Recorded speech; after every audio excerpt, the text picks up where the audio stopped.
Gabriela Maya ha trabajado en el medio editorial mexicano entre los años 90 y el 2000, impulsando la publicación de títulos de origen japonés como mangas, anime, cómics y revistas de actividades de personajes populares de anime. Estudió artes visuales y comunicación gráfica en la Escuela Nacional de Artes Plásticas de la UNAM. Trabajó como tallerista, traductora, inglés-español, editora e ilustradora. Ha dado varias conferencias y talleres en distintos eventos y universidades. Talleres como el arte secuencial japonés, historia, orígenes y técnicas utilizadas en manga, un taller enfocado en los puntos principales del desarrollo de un proyecto de historieta estilo japonés utilizando sus parámetros editoriales. En eventos ha participado en la convención de cómics La Mole, en el taller infantil de narrativa secuencial estilo japonés, en la convención de cómics La Mole, taller From Zero to Hero, patrocinador Crayola, narrativa arte secuencial, en las conferencias Mexican Politic Cartoonist con Juan L. Tamal y Cartoonists Across America en el McDonald's Museums Mural. Historia de la historieta en México junto a Ignacio Lloranca y Jorge Break en la Universidad Iberoamericana. En la Unitec Campus Sur, taller de historia del cómic japonés, diseño y perfil psicológico de los personajes. En la San Diego Comic Fest, en el taller Let's Draw Our Own Manga for All Age. En la Unitec Plantel Azcapotzalco, historia del cómic en México. En el San Diego Comic Festival, como tallerista para la biblioteca Norman Feldman Central Library. Y en la Rakuen Expo Otaku, en Chiapas, taller de guión para cómic y manga. En la Feria Internacional del Libro Infantil y Juvenil, la FILIG, taller de dibujo estilo manga, encuentro internacional de historieta y narrativa gráfica de la Ciudad de México. Ha sido conferencista en el Museo del Chopo con la narrativa gráfica japonesa y su influencia, con Yuka Takashima y Toshiro Hinouchi.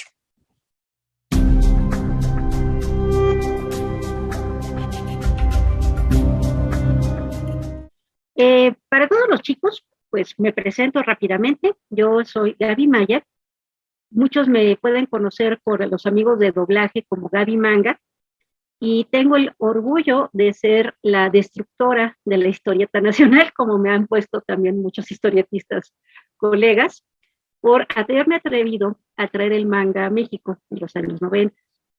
La primera licencia con la que yo trabajo es Caballeros del Zodiaco, para Editorial Haga. Se hicieron los cuadernillos de colorear muy bonitos, pero como yo sabía que esto no iba a ser para niños, sino que los que nos iban a leer eran jóvenes, yo empecé a crear estos ya con información, tanto de la serie como de los personajes.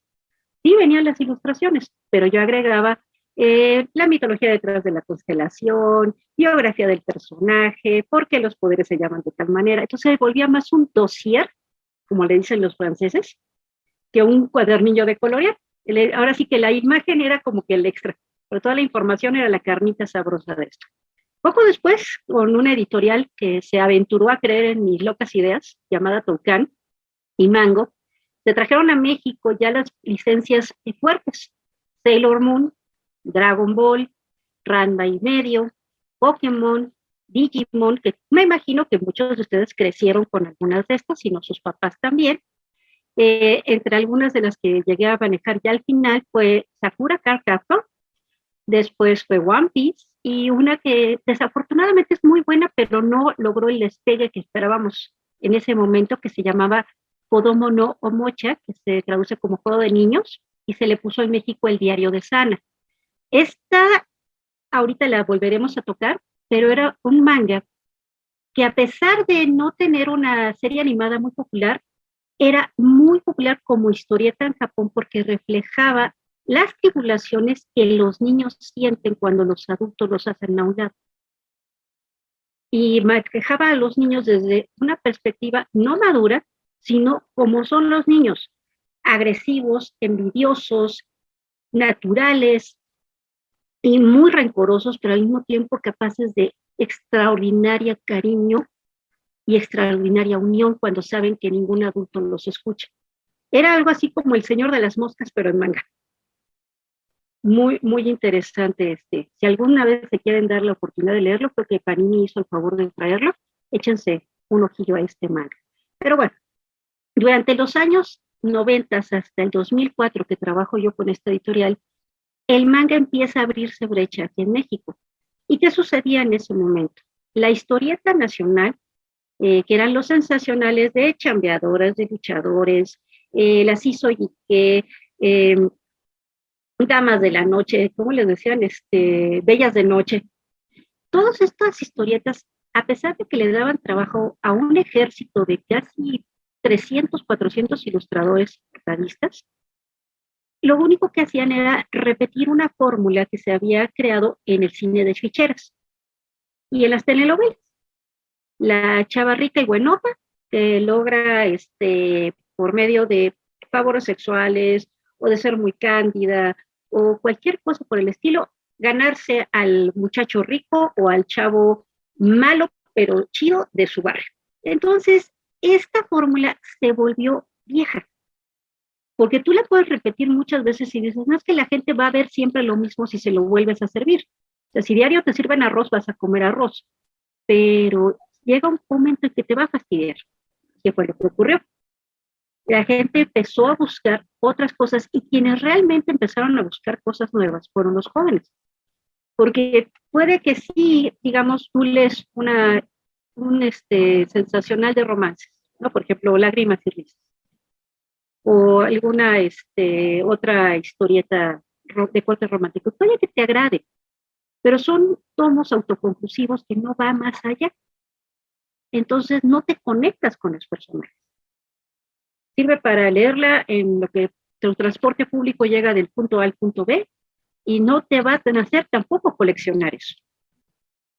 Entonces, ¿qué sucede cuando el manga empieza a llegar? Bueno, para empezar, personajes que ya estabas viendo en televisión, pero que en la historieta se quedaban con más información que tú decías, oye, esto no pasa en la caricatura. Luego veías que la historia era continuada, no terminaba en el episodio que habías visto, sino que iba a haber más y más y más y más. Y el manga tiene un truco muy grande, crea un deseo de coleccionar. Esto es algo muy interesante.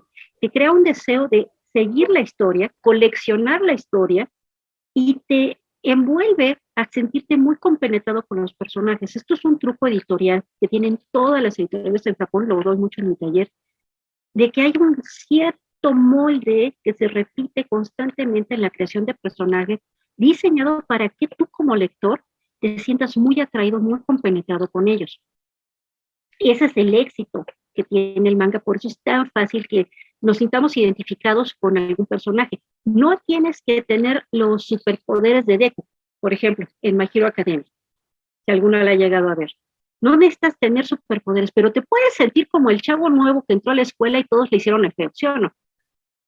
Y te puedes sentir como el chico al que los papás le exigen puros dieces y tú quisieras irte pues de fiesta con tus amigos o quisieras no tener que ser perfecto, quisieras ser tú. Entonces, ciertos elementos de los personajes resuenan entre nosotros. Muchos de nosotros, por ejemplo, podemos tener un hogar, como dicen, como decía Lilo y Steve, está roto y está chiquito, pero es bueno, así con un papá problemático, una mamá que esté ausente, pero de todas maneras, cuando la familia necesita volverse a unir, los vemos que vuelven a hacer este hilado, lo vuelven a cerrar como si fuera un hilván, lo aprietan otra vez, y eso lo vemos en manga, que a veces los personajes por alguna razón están peleados, tienen broncas muy cotidianas, y cuando se pone la situación que necesitas el apoyo de la comunidad, que puede ser tu círculo familiar, tu círculo de amigos, el círculo escolar, el círculo de la ciudad en la que vives, se cierra para protegerte, ayudarte y verte subir, y dices, ay, ¿cómo quisiera yo que esto fuera real en mi vida cotidiana? Pero sin embargo, esto sí es real en tu vida cotidiana. Por eso es que te hace eco. ¿Cuántas veces dices, ay, no terminé la tarea, quién me auxilia? Llega el compañero de al lado que dice, ok, no hay problema. Luego me pagas con un gancito a la salida.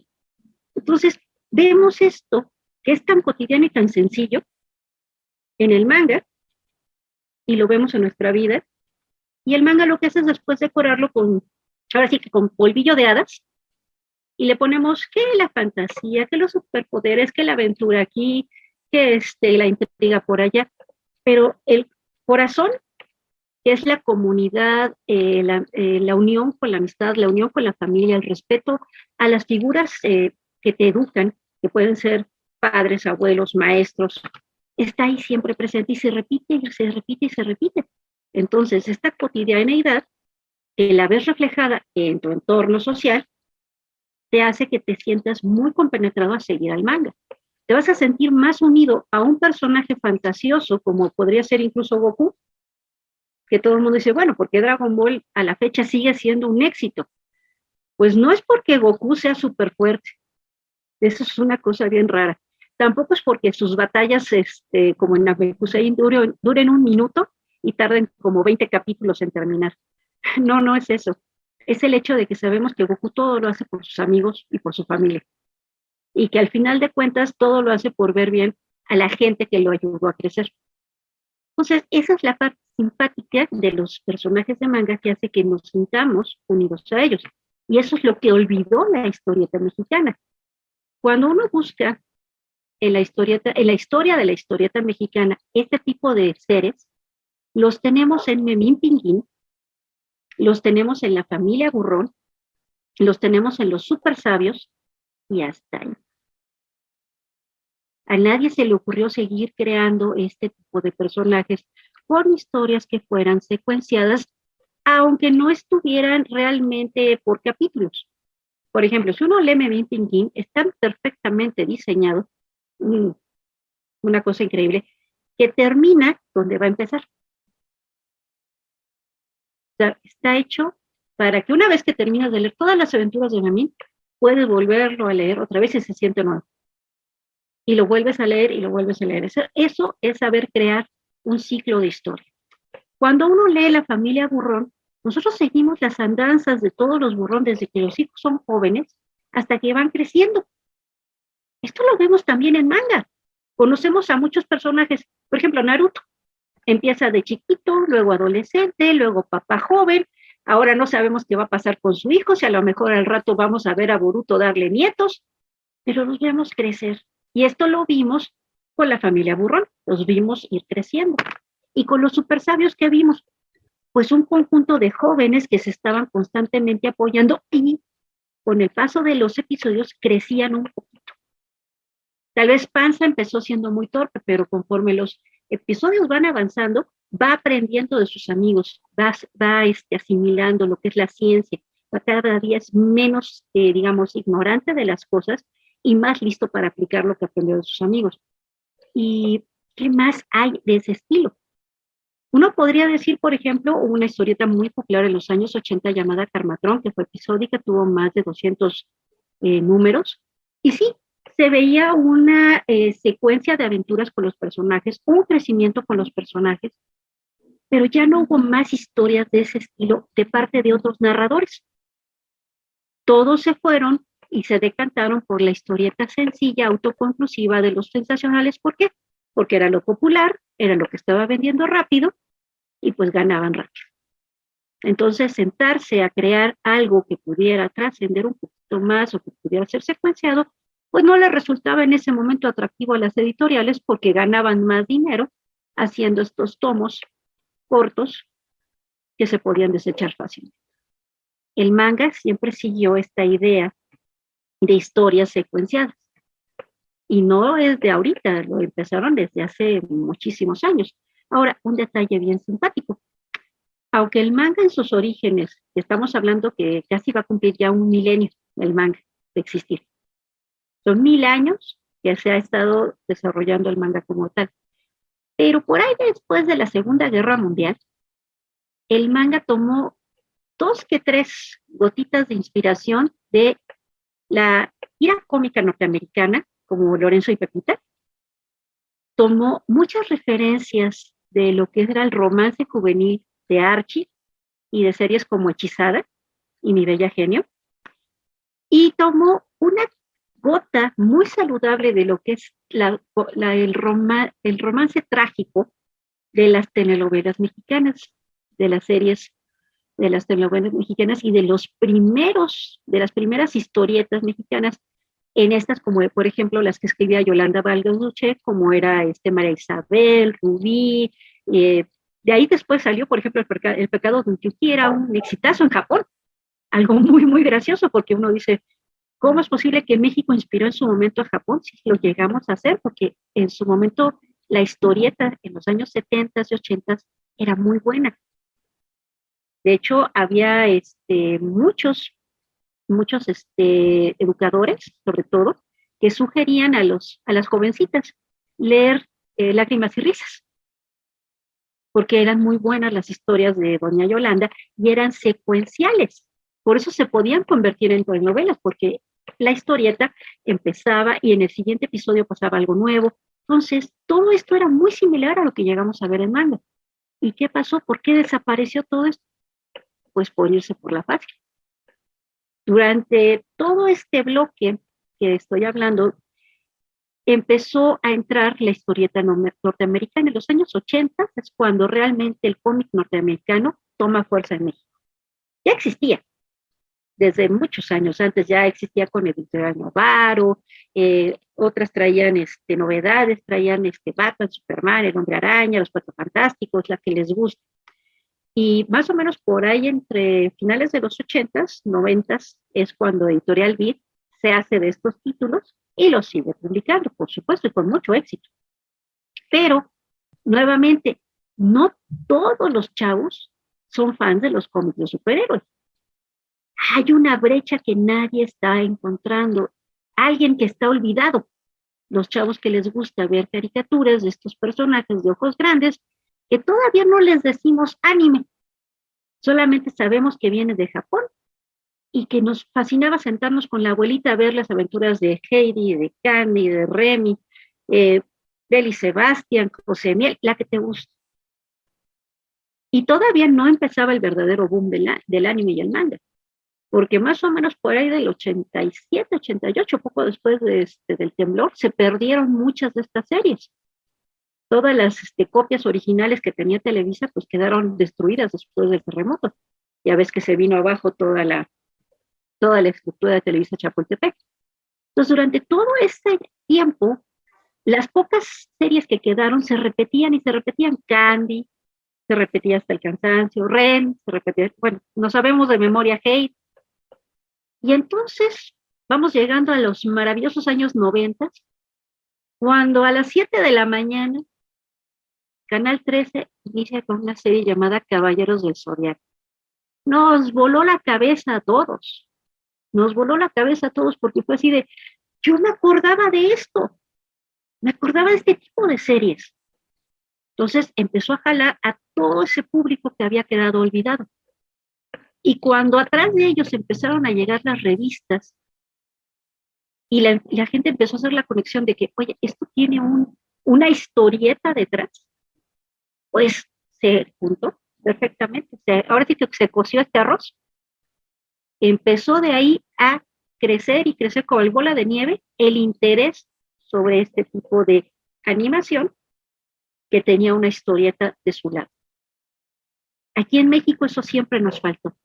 Siempre hubo mucho temor de convertir a la historieta en una serie.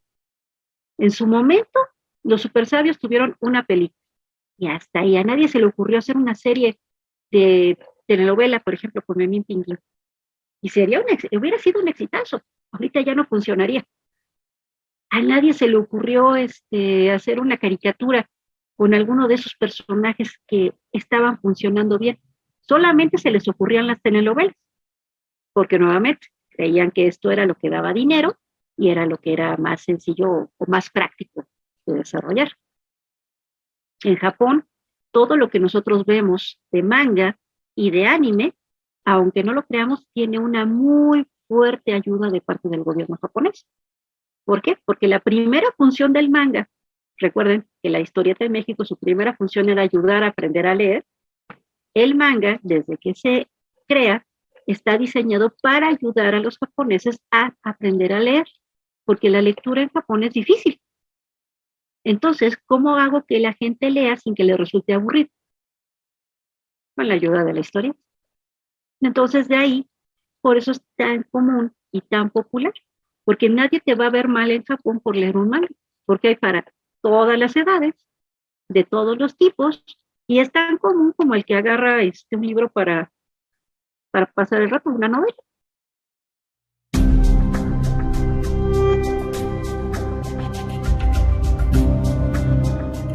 Bueno, por experiencia personal, y creo que porque me tocó ver esa evolución, cuando yo estaba niña, yo heredé la colección de Spider-Man, bueno, del Hombre Araña y de Cuatro Fantásticos de mi hermano mayor.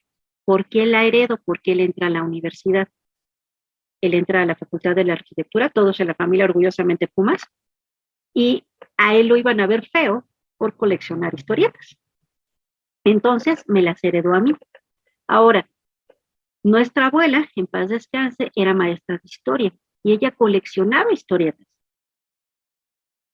Todas las que mencioné, mitos y leyendas, joyas de la mitología, biografía, ¿cómo era?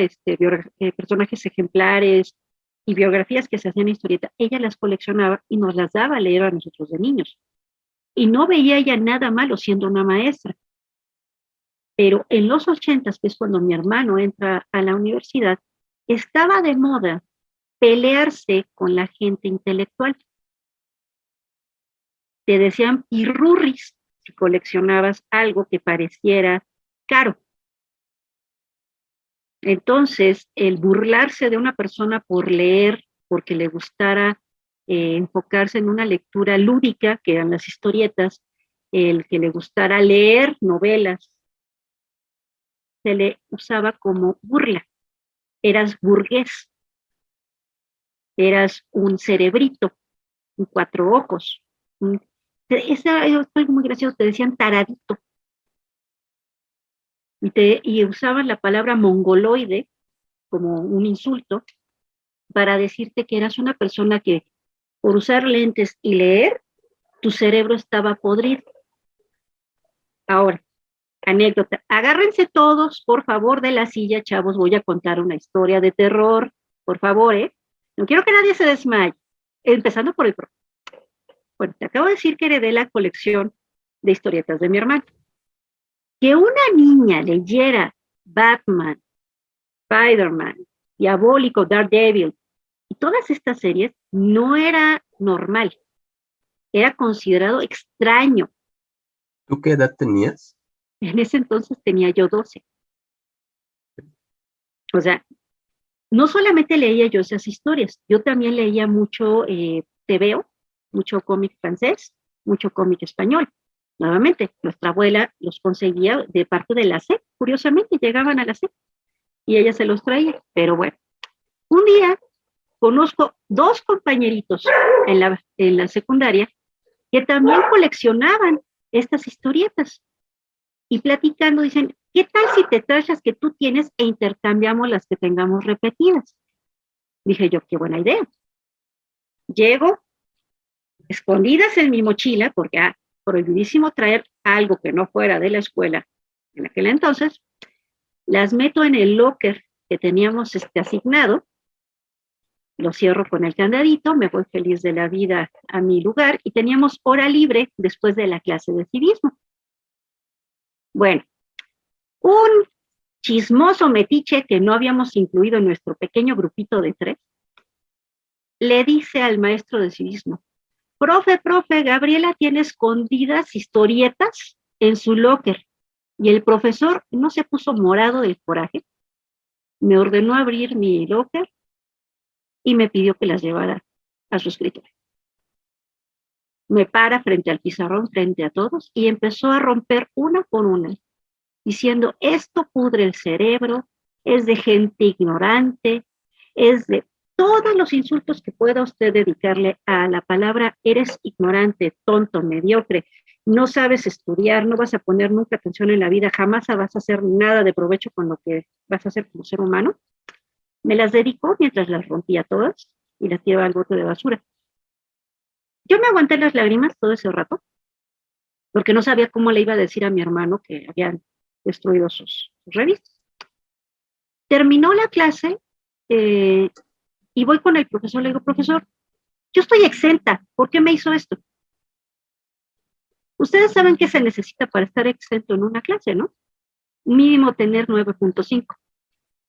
Entonces, todo lo que me dedicó el maestro no me aplicaba, ¿o sí? Pero él Y la generación de él, que venían de pues una escuela política que veía la historieta como algo degradante, porque justamente estaban las películas de ficheras en ese momento y la historieta nacional se estaba volviendo burda, pues lo apegaban también a cualquier otra historieta de donde fuera, exceptuando los libros franceses. ¿Por qué? Porque la historieta francesa venía en unos tomos grandes, muy bonitamente espastados, entonces no se veía como historieta barata de papel reciclado. Entonces se podrán imaginar que yo estaba desconsoladísima, ¿no? Yo dije, bueno, entonces soy una tonta. Y durante el resto de la secundaria, yo estaba segura que yo era tonta, porque me gustaban las historietas. Llego a la preparatoria y me encuentro con otro grupito de geeks que leíamos historieta francesa. Y estábamos todos felices de la vida y ningún maestro se atrevía a criticarnos por leer historieta francesa. Estas historietas eran Asterix el Galo, Tintín, un reportero belga, Snowwood, que era una especie como de las mil y una noches en caricatura, Lucky Luke, que era un vaquero, que era más veloz que su propia sombra.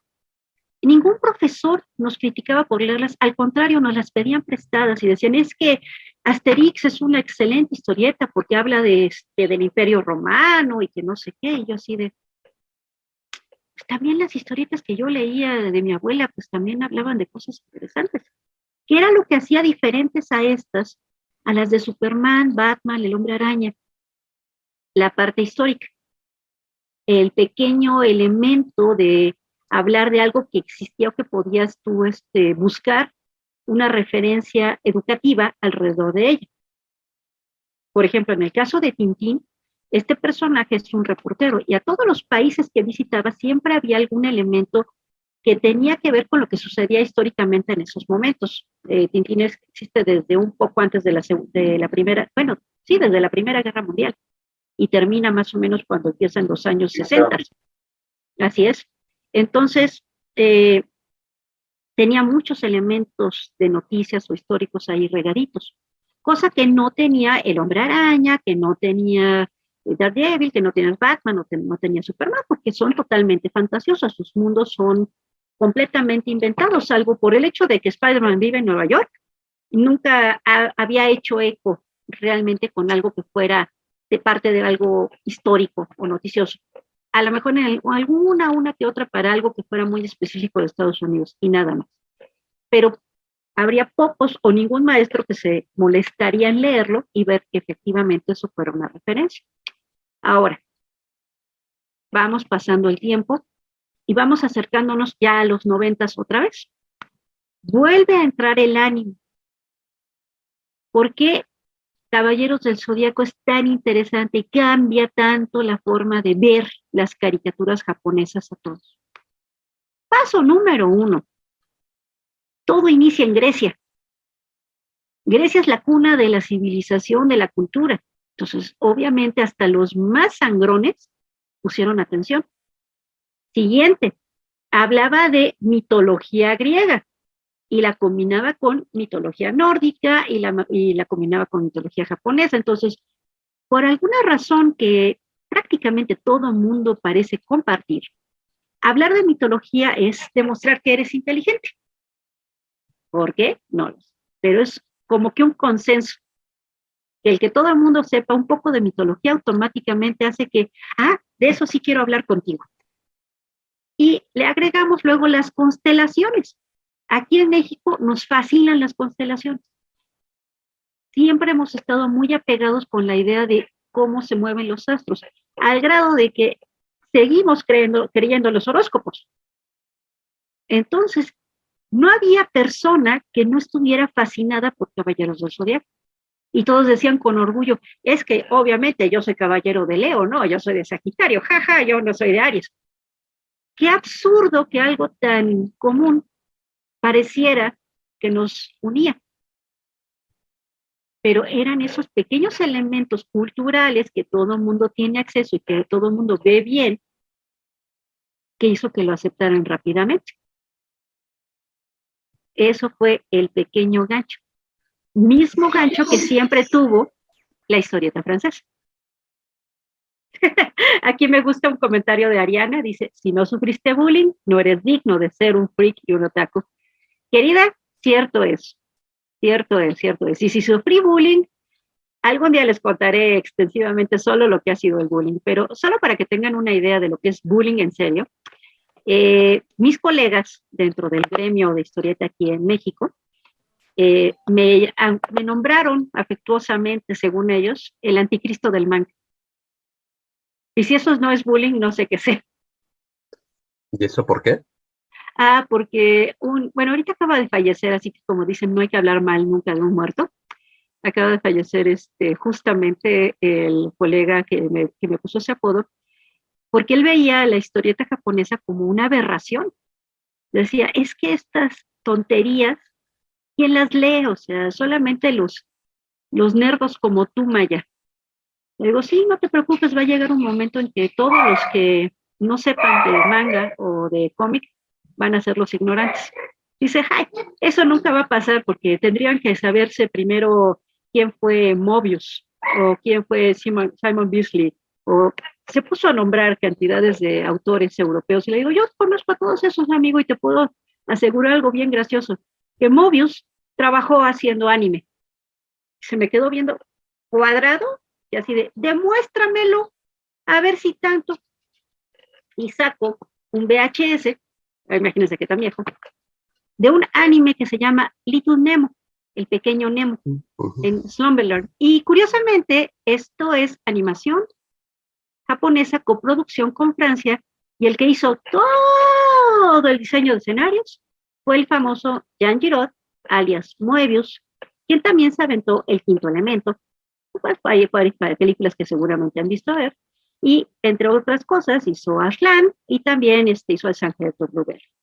Entonces, él era súper cuatísimo de otro gran diseñador y dibujante japonés llamado Yoshitaka Ama. Así que cada vez que alguien les diga de que no está unido el mundo por medio del manga, no, casi todo el mundo está inspirado por algún autor japonés y viceversa, los japoneses están inspirados por autores europeos, norteamericanos y en la antigüedad por algunos mexicanos. ¿Cómo la ven?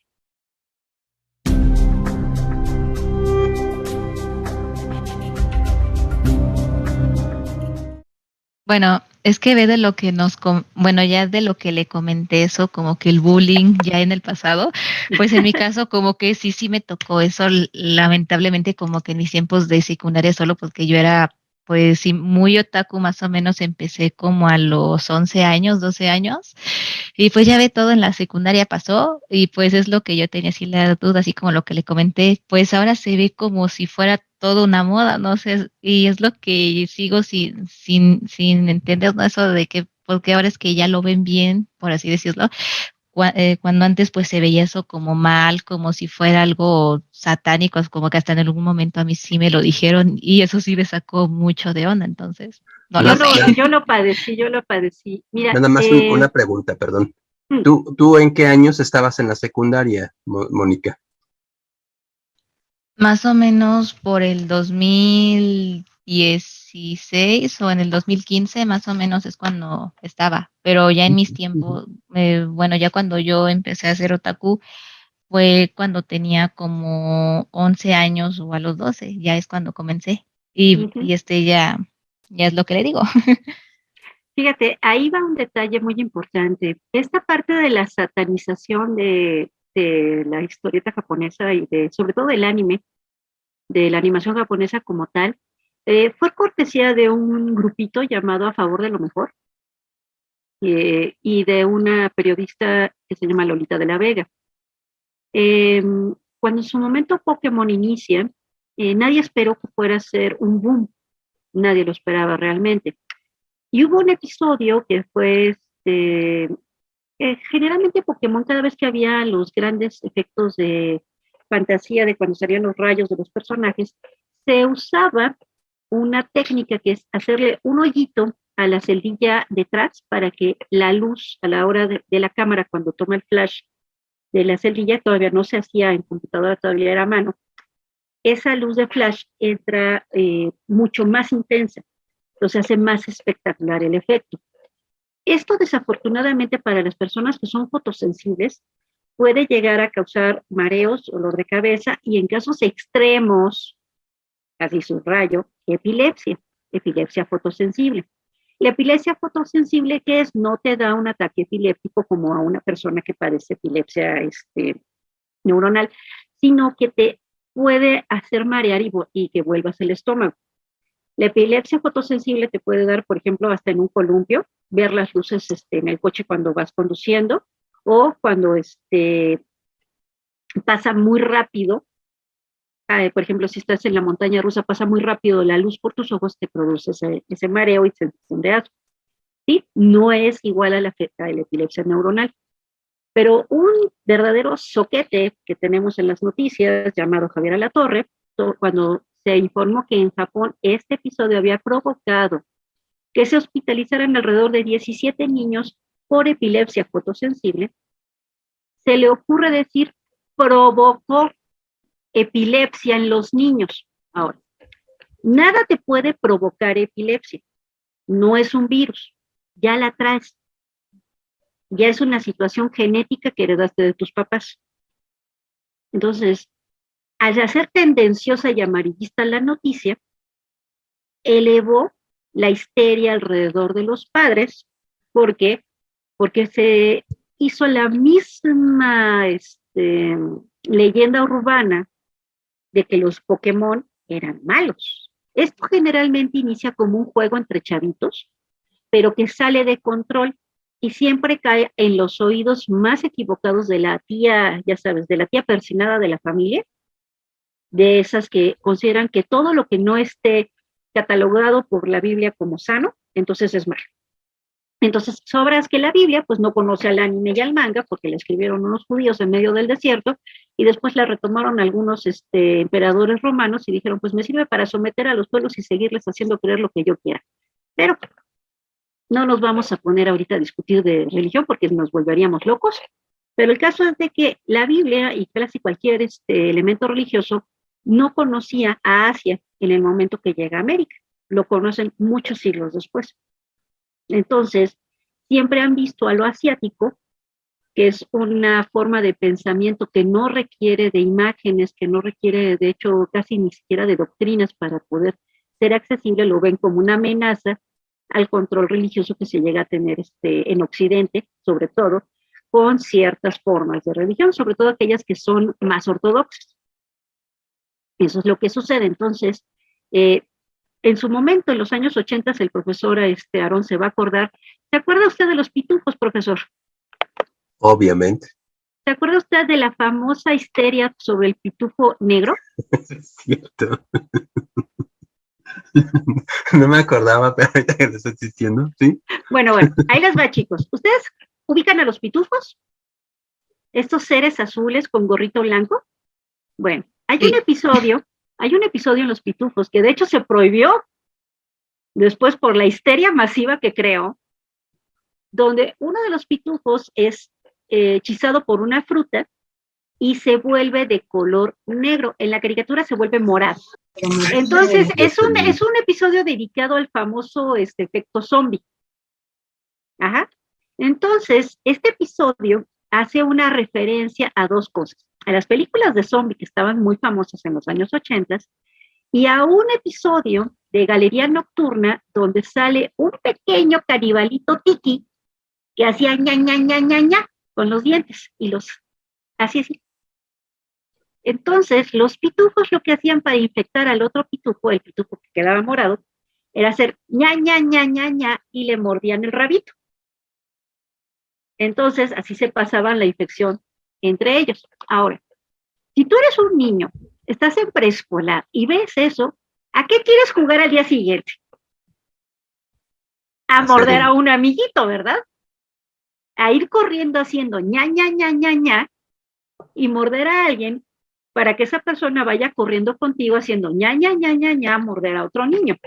Pero ¿qué va a pasar si llegas con ese único niño que va a ser la pataleta de su vida porque lo mordieron y lo infectaron y se asustó y no quiere volverse un pitufo morado? Va a llegar la mamá a hacerla de drama con la escuela, de que cómo es posible que permitan que los niños jueguen algo tan violento, de dónde salió esta idea, ven el capítulo a medias o solo de oídas, cómo es posible, esto es satánico, está propiciando cosas del diablo, está diciendo que los niños se van a volver malos, hay que prohibir a los pitufos. Y lo mismo le hicieron a Pokémon. Y lo mismo le hicieron a Ranma y medio. Y lo mismo le quisieron hacer a Sailor Moon. Porque ¿cómo es posible que en Sailor Moon hay una gata negra que habla y tiene la cruz aquí arriba, tiene la luna sí en cuerno, es del diablo? Cuando yo tuve un programa de radio con una psicóloga infantil que dijo eso, le dije, y entonces, ¿por qué no? Ahora sí que, ¿por qué no funamos a la Virgen de Guadalupe? Se me volteó histérica, le digo, perdóneme, la Virgen de Guadalupe está sobre una luna creciente sostenida por un ángel. La referencia en Sailor Moon es que la luna creciente representa a un ser virginal. Y la señora estaba con el ojo cuadrado y le digo, ¿dónde está su educación, señora? ¿Esto es cultura general? No, pero es que la luna creciente es de los islámicos. Nuevamente, la luna creciente, ¿estás segura? La luna de los islámicos es la luna menguante, no la luna creciente. Está refiriendo también a los cuernos de la luna, referencia al toro Apis. Toro Apis es un toro que se sacrificaba como un ser sumamente puro. Entonces, señores, ¿dónde está su educación?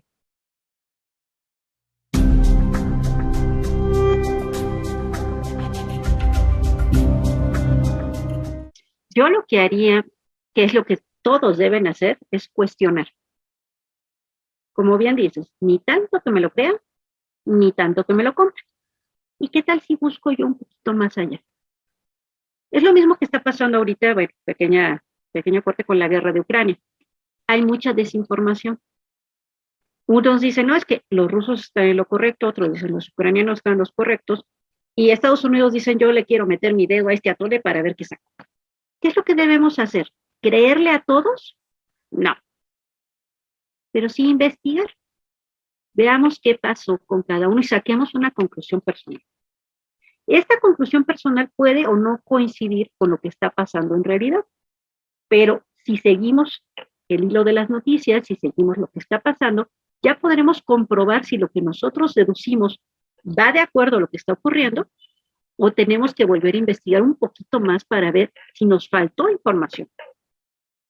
Claro, algo como una guerra es muy complejo, pero una serie es más fácil de entender porque ya hay más información alrededor. Entonces, lo ideal es siempre investigar un poquito más allá y no quedarse con la palabra que una persona, por ejemplo, en mi caso, que podríamos decir que soy un experto, no se queden con lo que yo digo como realidad, ni como manda. Cuestiónenme y si pueden, hasta rebátanmelo. Eso es todavía más interesante. Exacto, aquí entra la filosofía.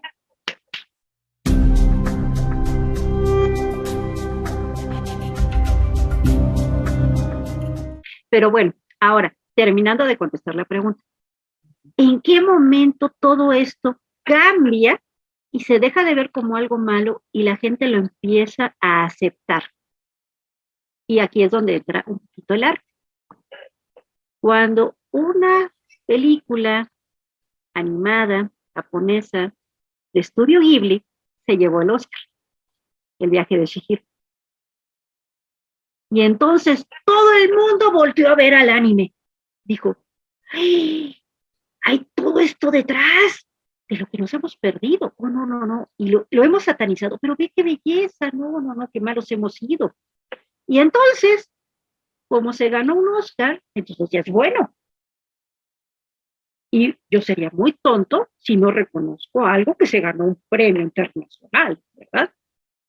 Esa fue la tontería tan grande. Ganarse un Oscar cambió todo. Ahí estuvo. Ser reconocido como algo artístico. Así es, y van varias veces que distintos anime han logrado colarse a las mejores películas animadas del Oscar. Pero el viaje de Chihiro se llevó a mejor película. No cualquiera se lleva eso. No cualquiera se lo lleva. Entonces, ahí es cuando la gente empezó a decir, no, pues entonces esto es interesante y es cultural y me veo inteligente si lo veo y voy a tener tema de qué hablar, ya no voy a sentirme fuera de lugar. Y entonces todos esos otakus de closet se dieron la libertad de salir, de decir, "Ah, déjate presento otras series". Y entonces la gente se empezó a dar cuenta de que desde hacía mucho tiempo existía todo eso. Entonces ya no se veía mal. No van a dejar de faltar los loquitos que van a tratar de satanizarlos. No se preocupen, siempre vamos a tener algunos. Por aquí y por allá. Ya ven ahorita los que quisieron satanizar a Maus, no sé si ya lo vieron en clase, pero fue por una tontería de un grupito de personas con una mentalidad no solamente cerrada, o sea, la tienen como una ajonjolí guardado en su sobrecito de celofán sellado al alto vacío. Y eso es su cerebro. No entra ni siquiera el aire para oxigenar esa pobre neurona. Entonces, no se preocupen, siempre va a haber gente cerrada, siempre va a haber gente ignorante, pero disfrutemos que ahora ya no nos van a ver feo porque nos gusta el anime y el manga.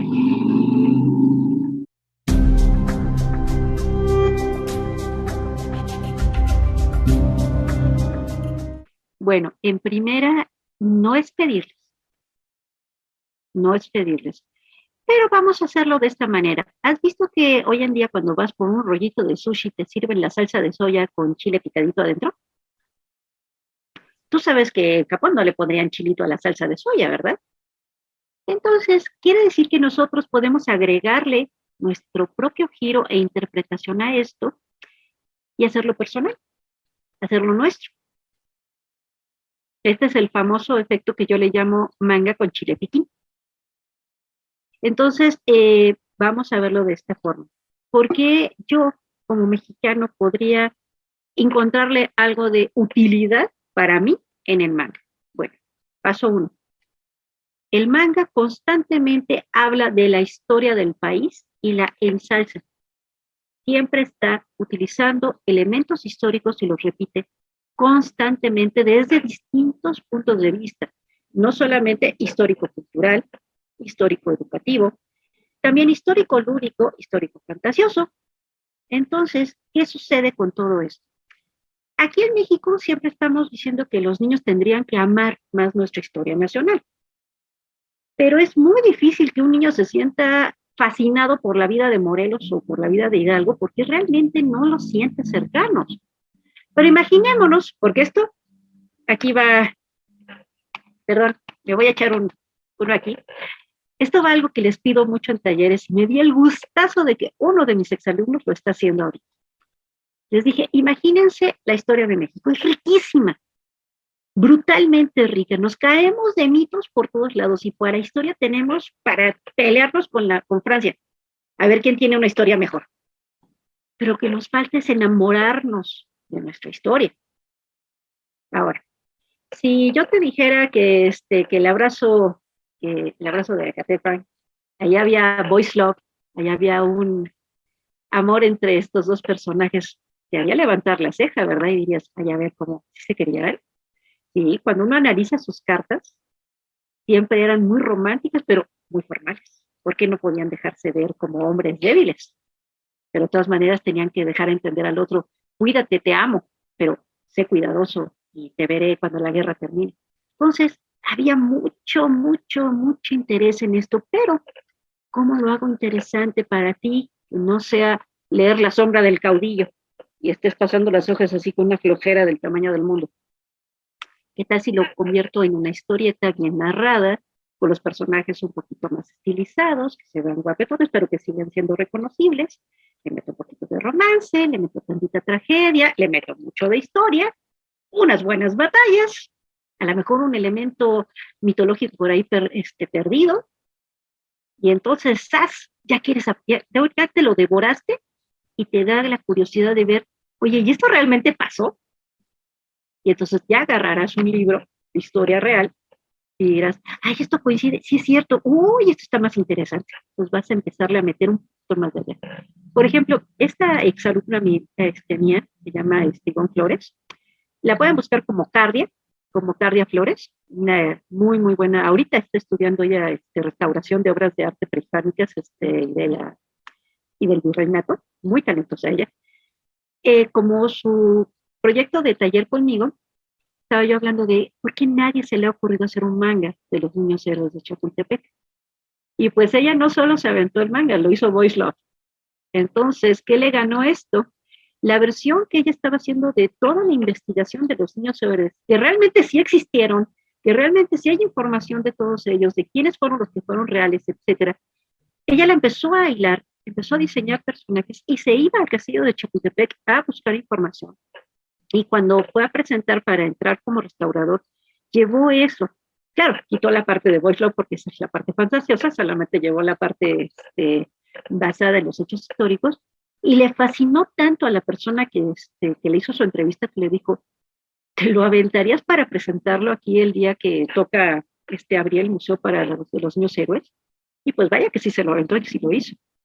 Después de eso se aventó uno de los romances de doña Sor Juana Inés de la Cruz, porque doña Sor Juana han de saber que tuvo tantos amantes varones como amantes mujeres. Luego hizo uno de Carlota y Maximiliano que le quedó precioso. Entonces, resulta que tenemos una historia increíble que da para crear mangas maravillosos. Ahora, ¿por qué manga y no historieta? ¿Por qué lo estoy separando? Porque en el manga se nos permite embellecer las cosas, se nos permite incluso fantasearlas un poco. Les voy a poner como recomendación a todos un manga histórico que se llama La Rosa de Versalles. La Rosa de Versalles sigue la vida ficticia de primero de un capitán y después general, durante la corte de María Antonieta y de Luis XVI, que sigue a la reina María Antonieta desde su llegada como adolescente a la corte francesa hasta la caída de la Bastilla. ¿De acuerdo? Y el personaje es ficticio, pero toda la historia alrededor sí ocurrió. Y es hermoso tener un personaje inventado, un OC, como le podríamos decir hoy en día, un original character, insertado en un hecho histórico y ser el observador de lo que está ocurriendo, pero aunque él tenga sus aventuras y todo, su intervención no cambia los hechos históricos. Es un punto fijo en el tiempo en el cual nuestro personaje no va a poder alterar nada, la historia se va a dar como era, pero la estamos viendo desde los ojos de alguien que quizá pudo haber estado ahí. ¿Cuántos de nosotros no nos hemos imaginado como un ser que está observando todo dentro de una historia, pero no podemos participar ni modificar nada? Sin embargo, nuestra presencia ahí nos permite sentirnos apegados a todo lo que está ocurriendo. No sé si les ha llegado a pasar esto, de que se leen algo, se leen un manga y de momento se sienten tan metidos dentro de la historia que hasta voltean y están viendo la escenografía. Bueno, ahí puedo decir algo. Díganle, por favor. Es que ve que comentó algo como que de la historia y pues la que dijo como que se enfocaba más en eso, ¿no? Y yo me acuerdo bien así como que de ese, porque pues sí no leí el manga, pero pues el anime sí lo vi. Y pues de hecho aquí como que se llamó, creo que Lady Oscar. Ajá. Y Lady pues la verdad sí estuvo bastante bueno, igual como que la historia y como que sí me quedé fija, ¿no? O sea, como que esperaba cada capítulo más y pues sí está muy bueno ese anime, aunque el manga pues no lo he leído. Es muy bello el manga, es cortito, pero hay muchos mangas así.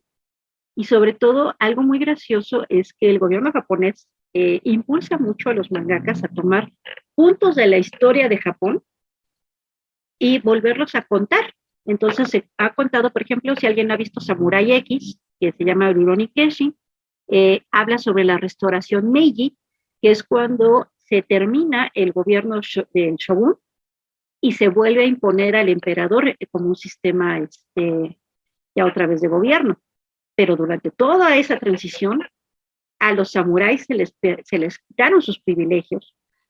Aquellos samuráis que estaban del lado del shogun, que durante mucho tiempo habían sido los buenos, la fuerza de protección del país, ahora eran cazados, sin misericordia, decapitados, encarcelados o fusilados, todo para que el nuevo gobierno empezara ahora sí, con borrón y cuenta nueva.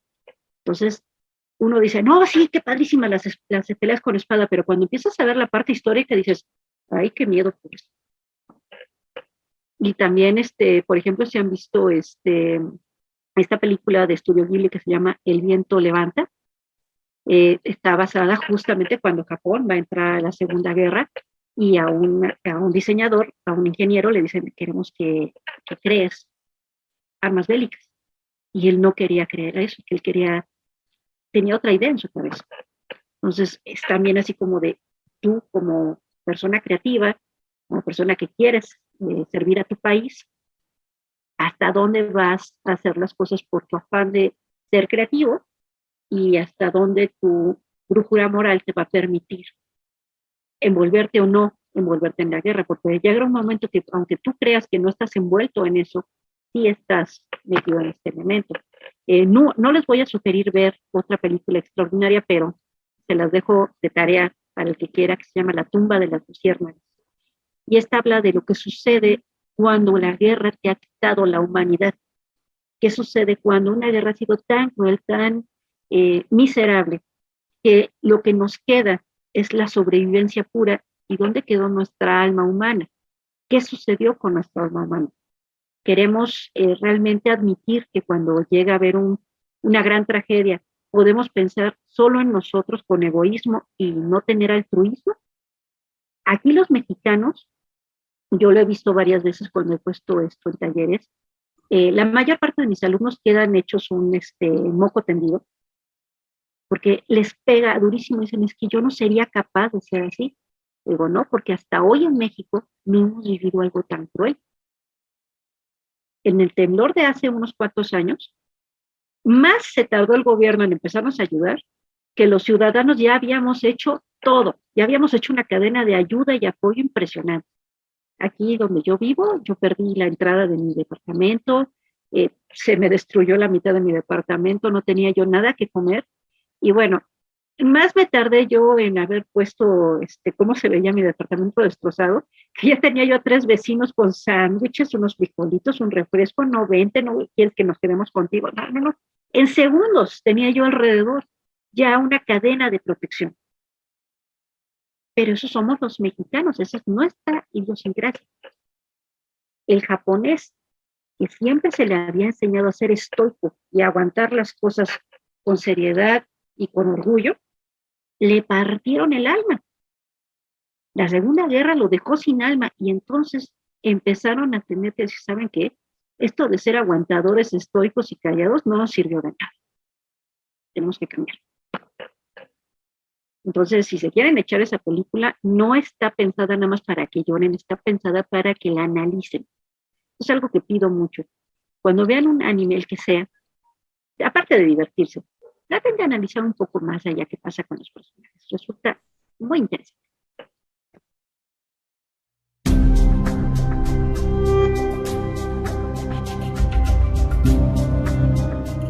Bueno, mira, hay varios, pero ¿cuál sugeriría yo en este momento? Bueno, para alguien que se quedó en la época de Calimán y que seguramente vio Astro Boy cuando era chiquito, hay un manga que se llama Pluto, ¿sí?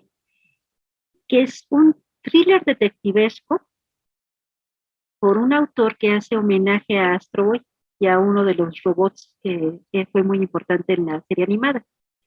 Entonces, este manga, aunque no es precisamente sobre Astro Boy, sino sobre los personajes que están en Astro Boy, está dibujado en un estilo de historieta de detectives noir, la famosa cine noir, y resulta muy atractivo para un lector un poquito maduro.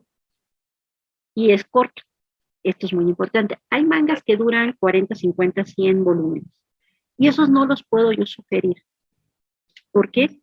Porque la gente, cuando no le gusta la lectura y le dices que tiene que leer 100 volúmenes de algo, lo va a abandonar. Pero si te doy a leer algo que es corto y que te va a picar, entonces ahí sí va a funcionar.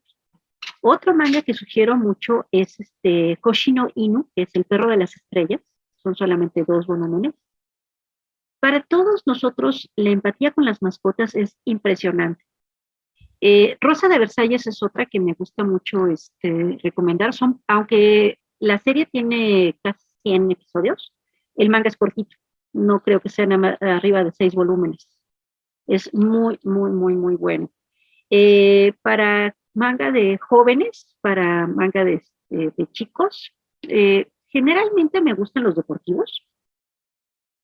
Por ejemplo, Slam Dunk es uno de mis favoritos, que es sobre básquetbol. Pero ahí prácticamente cualquiera de los que sea deportivos es buena referencia porque el manga deportivo lo que hace es hace las referencias a los arquetipos que le fascina a la editorial japonesa repetir como buenos ejemplos para los jóvenes, que son el trabajo en equipo, el que aunque tú tengas habilidades individuales, tienes que compartirlas con la comunidad para que tu comunidad crezca y suba, que no es lo más importante el campeonato, que es lo que siempre vemos en las películas norteamericanas, sino el superar el reto del día anterior. Esas siento que son muy, muy, muy buenas. En lo personal, a mí me gusta mucho, por ejemplo, también sugerir One Punch Man, que aunque es continuada, tiene este elemento de qué sucede cuando ya llegaste a tu punto en el que ya no puedes crecer más. Como artista, si ponemos al personaje de Saitama, que es el protagonista calvito, él ya llegó a un punto donde ya su evolución personal no puede dar más. Un solo golpe acaba con los problemas, al grado de que ya ni siquiera se emociona por las cosas a su alrededor. O sea, ya soy como artista, llegué a este punto ciego en el que ya no sé hacia dónde girar. Entonces, ¿qué tengo que hacer para volverme a emocionar por lo que está a mi alrededor? Muchas personas dicen, no, es que Saitama, One Punch Man es una crítica al género de superhéroes. No, es más filosófica de lo que parece. Es una crítica al artista cuando el artista ya llegó a un punto ciego en el que no sabe hacia dónde hacer crecer su creación, su arte. Entonces tiene que buscar algo que lo vuelva a llenar de emoción, algo que lo vuelva a llenar de sentido. Nosotros como creativos siempre vamos a llegar a estos pequeños puntos ciegos en el que, ¿para qué perdí toda mi vida aprendiendo a dibujar si no se me ocurre qué dibujar? ¿Para qué quiero ser escritor si no puedo pelearme con la hoja en blanco, con el documento en blanco? Todo lo que escribo me parece mediocre, vacío, sin sentido. Y no hay un solo artista que no haya llegado a ese punto ciego. Entonces, ¿qué hacemos para liberarnos de ese punto ciego? ¿Qué tenemos que hacer? No necesariamente irnos a pelear con un Godzilla. En el caso de Saitama es algo tan sencillo como encontrar la oferta de verduras frescas en el mercado a mitad de precio para llegar y prepararse algo rico de cenar. ¿Cuántas veces ha estado tan bloqueado que simplemente hacer galletas o un pan o pasta o palomitas, de momento te libera de ese punto ciego y dices, ¡ah, wow! Esto que se me bloqueó, corres, lo escribes, lo dibujas, lo bocetas y ya saliste de tu punto ciego. Es muy gracioso que en ese manga es más importante ver cómo los cupones, la receta del día, el hacer el día a día sea más relevante que la gran batalla contra el último monstruo al que me dejo que enfrentar. Te dice Fernando, y alguien más débil que él lo ayuda a querer mejorar a pesar de que ya es el ser más poderoso. Así es, exactamente. Entonces, siempre que llegamos a ese punto ciego, algo muy sencillo, en este caso alguien débil, es lo que te va a ayudar a salir de ese atolladero. Pero es interesante ver cómo un creativo lo aborda.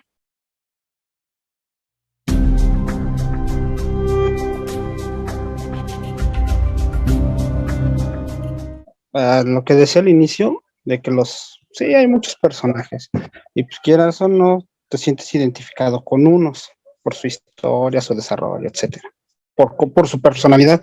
Y de hecho a mí me gusta mucho Saitama, soy fan de One Punch Man, me encanta la naturaleza de Saitama, de que toma las cosas con una naturaleza impresionante, y yo generalmente hago lo mismo en mi vida. Entonces, mi pregunta sería, ¿cuáles son los personajes con los que usted se identifica? Digo, a final de cuentas, pues hay muchos, pero debe decir, no, pues me parezco en a esto, ¿no? O sea, no sé. ¿A qué personajes yo me identifico dentro del manga? Fíjate que es algo muy gracioso. Yo no me identifico con ninguno, pero les he pedido a mis alumnos que me digan a quién les recuerdo.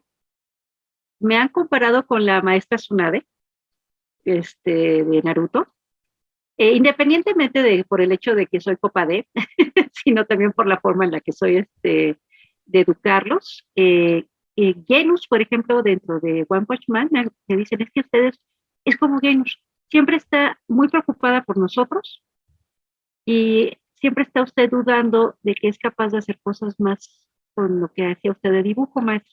Y nosotros vemos sus dibujos y nos quedamos siempre impresionados y les digo, ay chicos, pero es que yo quiero que ustedes crezcan más de lo que yo soy. Yo quiero que ustedes se conviertan en alguien a quien yo admire. Y dicen, no, Miss, pero usted también tenga fe en usted. Entonces, generalmente me han comparado a mí con otros personajes. Dentro de lo que viene siendo anime y manga, cuando yo era pequeña, de cuáles me enamoré perdidamente a morir y hasta la fecha voy a seguir diciendo que era el mejor anime del mundo, pues curiosamente viene siendo uno que tal vez ninguno de ustedes llegó a ver, que se llamaba Tritón de los Mares. Era de las series de Osamu Tezuka, que creó a Kimba, que creó a Princesa Caballero, y Tritón era este último príncipe de la Atlántida que tenía que pelear contra el emperador del mar, principalmente para volver a tener el derecho de volver a crear su reino, que era el reino de la Atlántida. En la animación esto no se ve muy claro, solamente se ve que tiene él que defenderse porque los quieren acabar a él y a Perla, que es la última sirena, de que vuelvan a crear la Atlántida, pero en el manga es ganarse el derecho de volver a crear su reino, pero en el mundo moderno la contaminación y las guerras constantemente le hacen ver que el emperador del mar no estaba tan equivocado en decir que la humanidad era un gran enemigo de la naturaleza y del mar. Entonces Tritón acaba casi aliándose con él para pedirle a los pueblos, sobre todo a los gobiernos más poderosos, de dejen de estar echando sus desechos tóxicos al mar, dejen de estar aventando sus pruebas nucleares al mar porque nos están acabando. Osamu Tezuka era un gran pacifista y prácticamente en toda su obra se ve este mensaje de protección de la naturaleza, de no dejar a la tecnología quitarnos nuestra humanidad y de saber lograr convivir con la tecnología que nos está permitiendo tener una vida más tranquila, más cómoda, pero en servicio tanto a la humanidad como a la naturaleza. Entonces, ese sería mi personaje con el que yo hubiera querido tener aventuras cuando era chiquita, que yo me imaginaba tener aventuras con él. Cuando era todavía más pequeña, había una caricatura que se llamaba Kimba, el león blanco, y en mi pequeña imaginación agarraba yo un cinturón de cuero blanco que tenía mi papá, lo amarraba a la cintura porque me quedaba como, según yo, quedaba un rabo de león enorme, me ponían un uniforme blanco de deportes de la preprimaria y salía corriendo a 4 patas por toda la casa. Yo me creía Kimba en aquel entonces. Entonces, esos serían los personajes con los que yo me habría identificado en algún punto, pero estaba yo muy pequeñita. Hoy en día no me identifico con ninguno de ellos, pero me inspiran muchos de ellos. Actualmente me encuentro en nivel 5 de hacer mi rutina diaria de Saitama. Empecé, como dijo él, en nivel 1. Ahorita ya hago nivel 5. Me echo mis 50 abdominales, mis 50 sentadillas, 50 lagartijas y mis 5 kilómetros a pazuelos. Todavía no corro. Ya mire, yo voy en el 8. Oh, muy bien. Yo pesaba 110 kilos, ya peso 92. Oh, para que veas, eso es inspiración. ¿Verdad que sí? Sí, es que Ya ahí voy, ahí voy, ahí voy. pero eso de comer plátanos nada más es pesado. No, yo lo tuve que quitar porque desafortunadamente por mi edad es demasiada azúcar, pero sí hay que variarle con las frutas. Sí hay que variarle con las frutas. Dieta sana es mejor. Poquito de todo. Sí,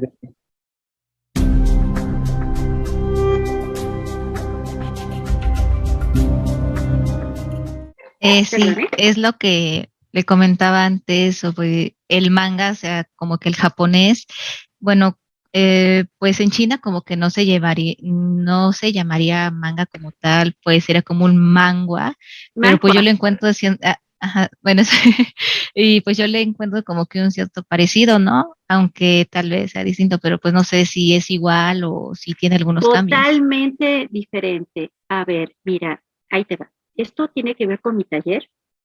Como comento, mi taller, tengo dos tipos de talleres. Mi taller principal es historia del manga y luego tengo el taller de creación de manga desde el punto de vista editorial. En este segundo taller doy referencia de lo que es el manga como tal, el manhwa, que es el coreano, y el manhwa. Manhwa es coreano, manhwa es chino, y la diferencia narrativa de cada uno. El manga como tal, el japonés, está basado en acción, secuencia, consecuencia. Entonces, una forma de narración teatral, ¿ok? Cuando uno está en teatro, el personaje entra a escena y desde su entrada, que siempre entra con una acción, la que sea, correr, gritar, saltar, etcétera, va a haber una secuencia de movimientos y esta va a terminar en una consecuencia, no en una reacción, muy diferente. Muchas personas confunden esto con lo que hace el cómic norteamericano, que es acción-reacción.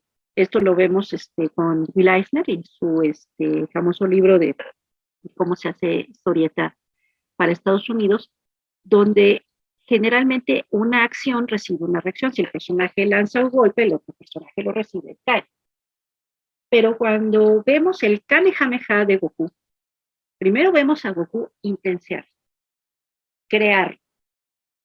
Después de que lo crea, lo lanza y en el inter que la bola de expansión y la energía pasa, vamos viendo lo que otros personajes a su alrededor, la cámara nos va mostrando, o los paneles nos van mostrando, cómo los demás personajes están viendo esto. Esta es la secuencia que sigue a la acción. Y la consecuencia puede ser que la bola de energía destruya al enemigo, la esquiven, no sirva para nada, se debilite y desaparezca. La consecuencia es siempre algo sorpresivo, como sucede muchas veces en el teatro.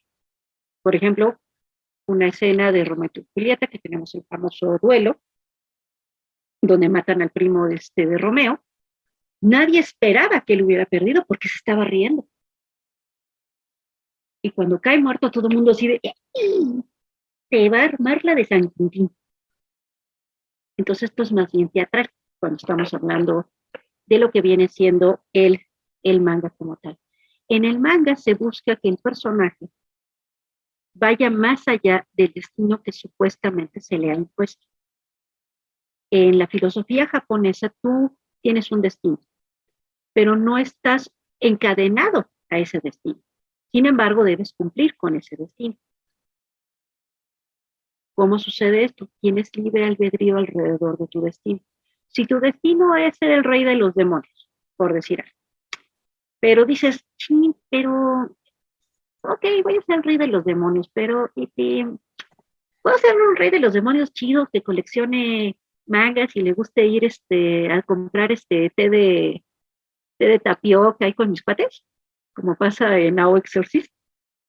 O puedo ser un rey de los demonios que está chiquito, chiquillo, un chupón. O puedo ser un rey de los demonios de que, pues, me da huehuencha pedirle a una chava salir conmigo. O sea, sí voy a ser el rey de los demonios, pero me da chance de serlo a mi manera. Entonces, eso es lo que te pide el manga. Que aunque tu personaje tenga un destino, pueda variar cómo llegar a él. Ahorita, por ejemplo, no sé si han visto un anime que se llama Ranking of Kings, y hay un niño que es mudo, sordo mudo, que se llama Boy. Él va a ser un rey, ya te lo dijeron desde que empezó la serie.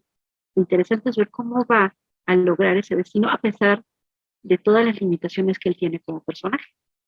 Es muy, muy interesante. Y esa es la filosofía dentro de los personajes manga, prácticamente. Ahora, cuando nos vamos al manga, que es el coreano. El manga coreano está muy, muy basado en lo que es la telenovela romántica. O sea, casi todos los personajes tienen metas más que destinos. Entonces, mis metas son fáciles de alcanzar o fracasar. Puedes escoger cualquier manga que quieras, por ejemplo, La Torre del Rey, que ahorita está muy de moda, o, no sé, esta cosa tan, perdón, a mí no me gustó, pero lo respeto como historia, que fue Killing Stalking. Los personajes solamente tienen metas a llegar. Una es ser un asesino serial, el otro lograr que esta persona que me guste me vea aunque me maltrate, en otros es lograr ser un gran, perdón, permítanme un segundito, por favor.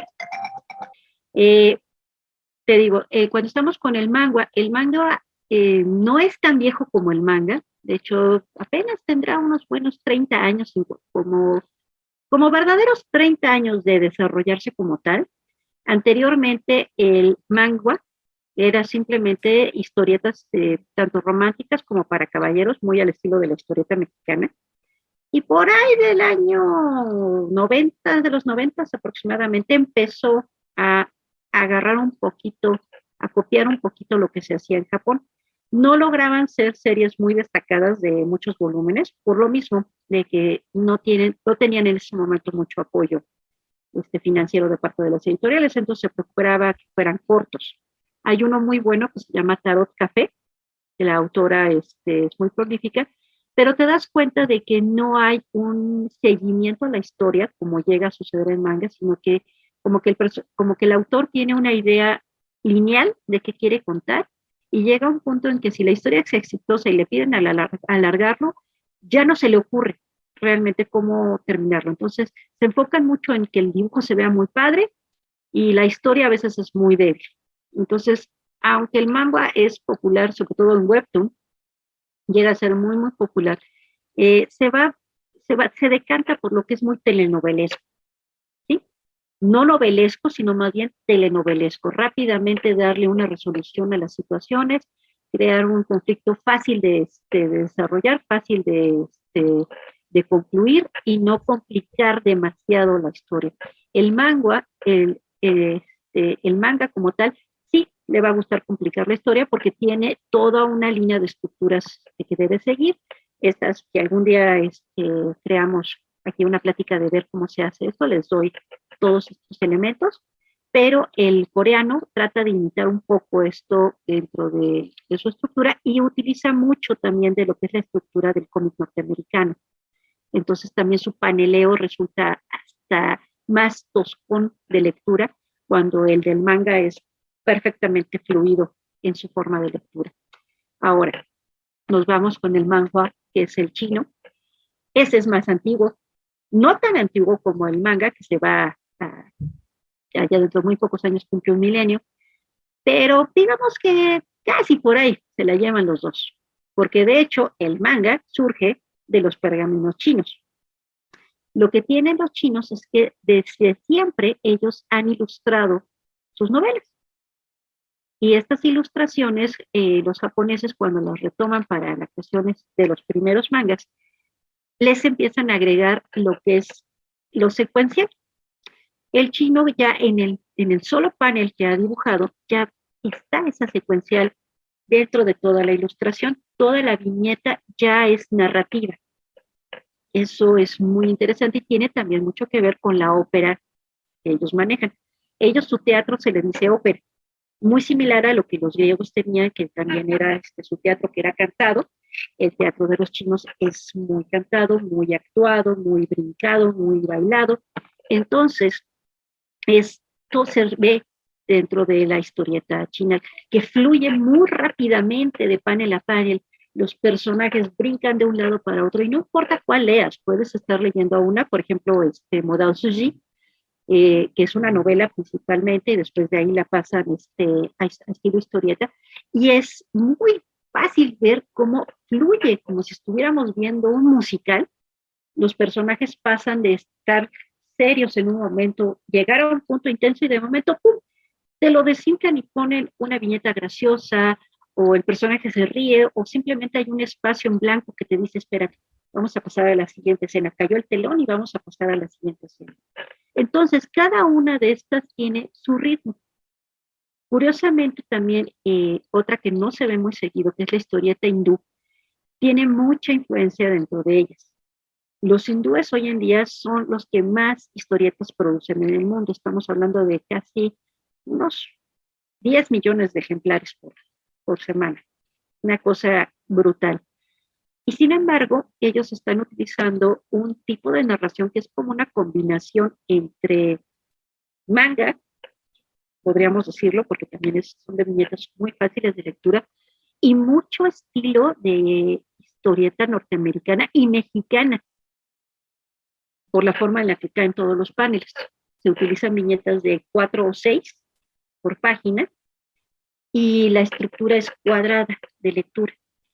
Entonces, todo esto tiene un ritmo, tiene una forma de ser, y esto a nivel editorial es muy interesante irlo estudiando, pero sí tienen sus diferencias.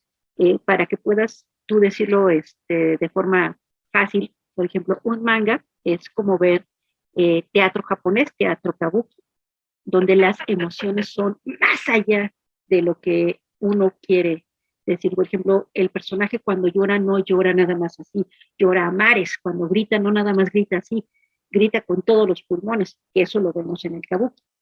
En el manga, como tal, en el manga coreano, como si estuviéramos viendo una buena telenovela, muy bien actuada, hasta si quieres sobreactuada en algunos puntos, y el manga estamos viendo una ópera de Pekín, básicamente, donde pasa absolutamente todo, hasta un malabarista. Entonces, esa es la mejor forma de entender la lectura de cada uno.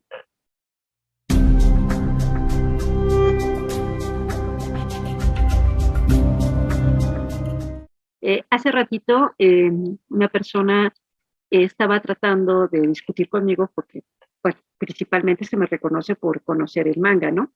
Pero me estaba tratando de decir que entonces yo no sabría apreciar la diferencia que hay con las novelas de Entrevista con el vampiro, o las películas de Batman, o las películas de Marvel, y pues como les comenté, yo empecé leyendo historietas de Marvel, y también leí de DC. Entonces le di toda una cátedra de cómo ha evolucionado Batman, hasta el Batman de Pattinson, que está ahorita, y que cada uno es un personaje perfectamente estructurado y funcional, como el famoso MCU, o sea, el Marvel Cinematic Universe, el mundo del cine de Marvel, que para los que leen los cómics es como comerse condensado décadas de cómic de Marvel, sí, pero por eso funciona, porque en realidad los cómics de Marvel han sido sumamente cíclicos durante los años, entonces muy fácil decantarlos en algo que puede tener una estructura lógica y sencilla de seguir, y no tienes que estar siguiendo 7 o 8 títulos diferentes para poderlo tener. De la misma manera, por ejemplo, ahorita que se va a volver a sacar Entrevista con el vampiro, mucha gente está diciendo, no, pero es que le van a poner ahora el political correctness. Sí, señores, porque la novela originalmente en realidad es una oda a, si quieres, la homosexualidad, la pedofilia, y a un autor trató de meter ahí sus problemas religiosos revolcados con los mitos vampíricos. Y se quedó con el ojo cuando dice, ¿dónde está la pedofilia? Le digo, Claudia tiene 7 años, cuando la hacen un vampiro.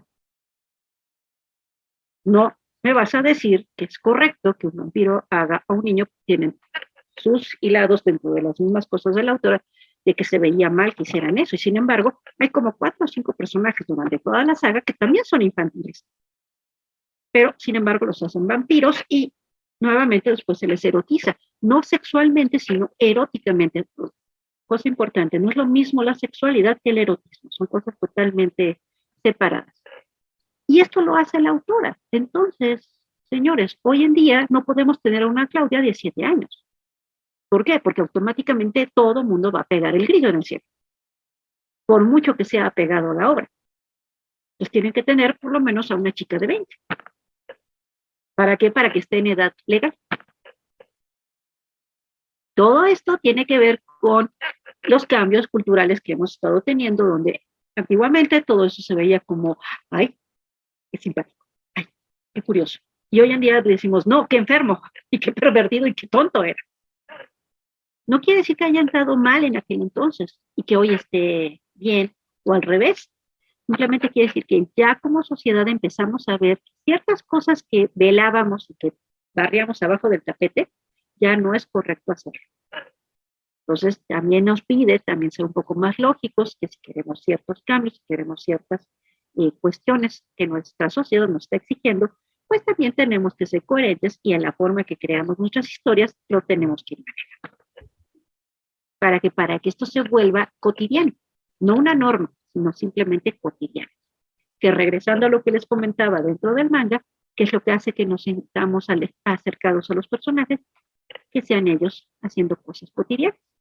Aparte de sus aventuras extraordinarias, que haya algo cotidiano con el que yo me pueda sentir ligado.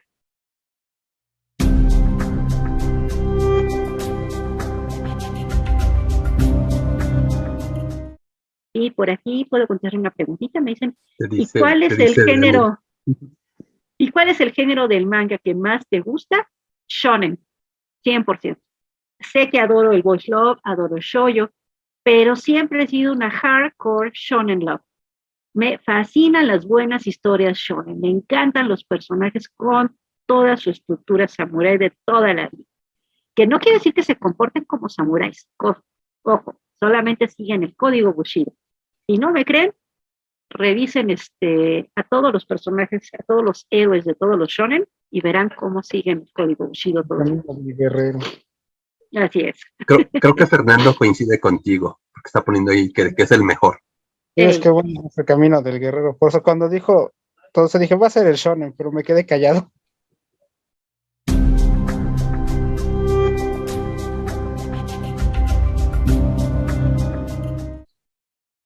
Tanto del gobierno como de la religión, como de los sucesos políticos que estén pasando o históricos que estén ocurriendo en su momento. Toda la vida la historieta japonesa constantemente ha estado siempre picándole así la costilla a todo lo que ve alrededor. Por eso es que los pergaminos originales, los Shoyugiga que se ven, todavía se conservan como un elemento de crítica. ¿Por qué? Porque hacían parodias a sacerdotes, hacían parodias a señores feudales, hacían parodias de aquí a allá. Entonces, no solamente era la belleza como estaban dibujados, de lo que les permitió perdurar, sino que también fueron ligeramente transgresores, en el sentido de que originalmente el leer estaba prohibido para el pueblo. Si yo no te puedo a ti enseñar a leer y a escribir, ¿cómo te enseño? Por medio del dibujo. El dibujo no tenía forma de ser censurado. Entonces, es artístico. Entonces, ahí ya entraba la rebeldía y todo artista siempre tiene que tener unas buenas gotas de rebelde ahí en su sangre, porque si no, solamente eres un pintamuros muy bonito. Entonces, hay una gota de rebeldía que uno debe tener siempre como artista. A lo que te quieras dedicar, y haya esa gota de rebeldía de, sí, pero ¿sabes qué? No te voy a dar lo que tú querías. Por eso es que nos gusta tanto el manga, no nos da exactamente lo que queremos. Y hacemos pataletas porque decimos, ¿por qué demonios Candy no se queda con Terry? Porque estaba enamorada del príncipe de la colina. ¿Y quién era el príncipe de la colina? Albert. ¿Sí o no? Y también tenemos, ¿y por qué no acaba en boda Ranma y medio? Pues porque Ranma y Akane tiene 16 años, todavía tienen que terminar la prepa, bola de locos. ¿Pero por qué no vemos la boda de Rin y Sesshomaru? Porque eso no era importante. Y así nos vamos con distintos puntos. ¿Por qué no me da el autor lo que le estoy exigiendo que me dé? Porque no está obligado. Y así te va a fascinar y así lo vas a seguir leyendo. Porque el día que un autor de manga le dé a su público lo que quiere, ese día ese autor se acabó. Y generalmente son autores que no vuelven a crear ningún otro manga.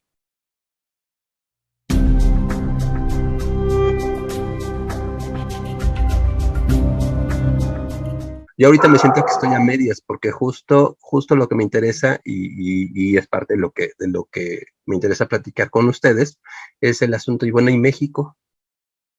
¿Qué pasó con México? Entonces te propongo una cosa, tú dime por dónde nos vamos.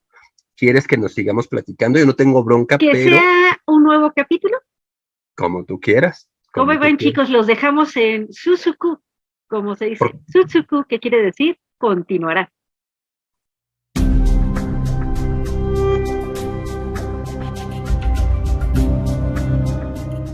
Y pues chicos, si quieren seguirme, pues yo estoy en Facebook, como me pueden buscar como Gaby Cat Maya o Gabriela Maya Campos, o en Twitter como Gaby Maya, nada más. En Twitter está mi foto de perfil, estoy en la mole, una foto de ahí cuando estoy en la convención, y en la de Facebook tengo la foto de mi perrita, que es una cocker spaniel que falleció. Entonces, es lo que está ahorita ahí. Y ahí me pueden hacer preguntas, platicarme, lo que quieran, ¿de acuerdo?